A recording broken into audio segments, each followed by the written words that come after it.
검찰은 이르면 내일부터 구속된 박 전 대통령을 상대로 조사를 시작할 것으로 보입니다. 취재기자 연결해서 알아보겠습니다. 김태민 기자. 네, 서울중앙지방검찰청입니다. 네, 박 전 대통령에 대한 조사 어떻게 진행될까요? 네, 우선 검찰은 휴일인 오늘까지 서울구치소에 있는 박 전 대통령에게 신병을 정리할 시간을 줄 것으로 보입니다. 그동안 박 전 대통령 스스로 혐의를 완강히 부인해온 만큼 구속에 대한 충격도 클 수밖에 없는데요. 일단 심경을 가라앉힐 시간을 준 뒤에 내일 이후부터 본격적인 수사에 착수하겠다는 방침입니다. 박 전 대통령의 구속 시한은 최대 20일입니다. 오는 17일부터 시작되는 대선 선거운동에 앞서 박 전 대통령을 재판에 넘길 예정이기 때문에 마냥 시간을 끌 수는 없습니다. 이에 따라 이르면 당장 내일부터 박 전 대통령에 대한 보강 조사가 시작될 것으로 보입니다. 조사 방식에도 관심이 높은데요. 일단 검사와 수사관들을 구치소로 보내 방문 조사하는 방안이 유력하게 검토되고 있습니다. 구치소와 청사를 오갈 때마다 언론에 노출되는 등 소환 조사 방식에는 현실적인 부담이 많기 때문입니다.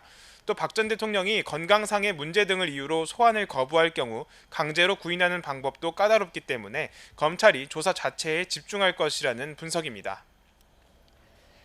네, 조사 방식은 그렇고 검찰 수사의 초점은 어디에 맞춰질까요?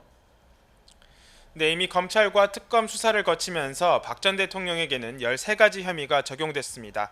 대기업으로부터 미르와 K스포츠재단에 774억 원의 거액을 강제 출연하게 하고 이 가운데 삼성에는 대가성 있는 돈까지 받았다는 게 요지입니다. 하지만 박 전 대통령은 대면 조사와 구속 전 피의자 신문 내내 억울하다는 입장을 내세워왔습니다. 그 결과 증거인멸의 우려가 인정되면서 구속이라는 최악의 상황을 맞게 됐습니다.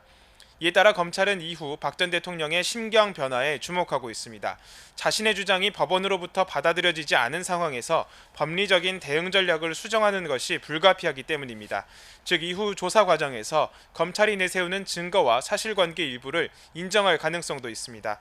따라서 검찰은 향후 SK와 롯데 등 다른 대기업의 뇌물 수사를 확대함과 동시에 박 전 대통령의 추가 진술을 확보해 혐의를 보강하는 방향으로 수사를 진행할 것으로 보입니다. 지금까지 서울중앙지검에서 YTN 김태민입니다.